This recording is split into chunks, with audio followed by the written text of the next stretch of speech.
Ready? Good morning, everybody. My name is Deputy Chief Jamie Moore, spelled Jaime-Moore. I'm the Deputy Chief of Operations Valley Bureau for the Los Angeles Fire Department here in the city of Los Angeles. Just before 10 o'clock this morning, the Los Angeles Fire Department received a 911 call from here in Pacoima. We're at the intersection of Remick and Remington, and what we had was the reports of an explosion. When initial companies arrived on scene, what they found was two single-family dwellings on one property. The property that's heavily and most involved is an ADU in the back. About 75% of that structure has collapsed due to the explosion that occurred. We did have one occupant that was in the building when the explosion occurred.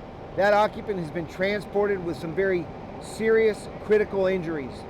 The reports we're initially getting is this is a 24-year-old male, and 56% of his body was burned with second and third degree burns. We have multiple fractures and then signs of trauma which are expected from an explosion of this magnitude. This individual is being stabilized at a nearby hospital, and then will be transported to a burn center to be treated for those burns. Initially, what we need to do is stabilize the patient. We also have 3 large dogs that have been that were involved in this explosion. Those dogs are actually alive and inside the structure. The structure has collapsed. One of those dogs is secured and unable to come out on its own.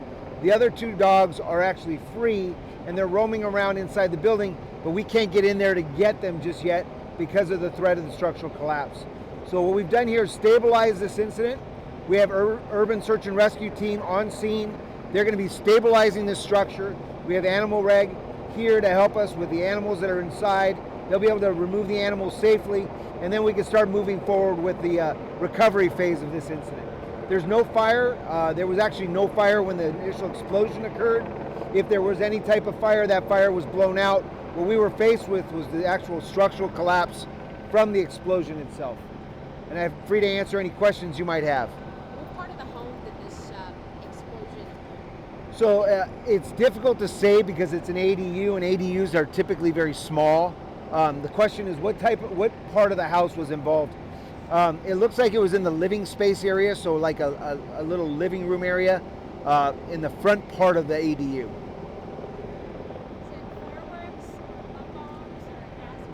We're not sure. We do have Southern California Gas on site. We also have our hazmat teams on site. We are not getting any reports of any chemical readings, so no gas readings, no other chemicals. So we're not sure exactly what was happening inside the building. It is quite possible that this could be fireworks or some sort of explosive. That's under investigation. We do have LAPD's bomb squad en route to assist us with determining what the cause could have been. You mentioned 3 dogs total. One is still inside, or the other 2 been removed from the property? So there's 3 dogs total. They're large. They look like Siberian Huskies, and the 2 other ones are staying with the one that's tied up to protect that dog. So we have not made entry to remove the dogs, one because of the potential for structural collapse, but they're in a safe area. It doesn't look like anything could possibly happen to them, but we also want to make sure it's safe so we can get animal reg in there to get those dogs and get them out safely. And the man who was injured, was he inside of the home? The individual that was transported to the hospital came from inside the home, yes.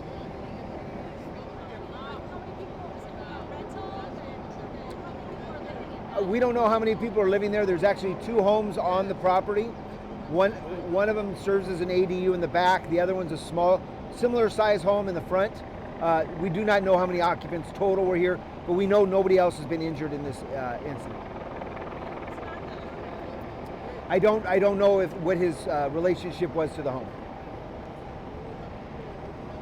Do we know if the man injured, do we know if he was the homeowner? Is that still unclear? Again, we don't know if it was a homeowner. We don't know what his relationship was to the property. Okay? Thank you very much. Thank you. No, thank you guys. We appreciate you covering this.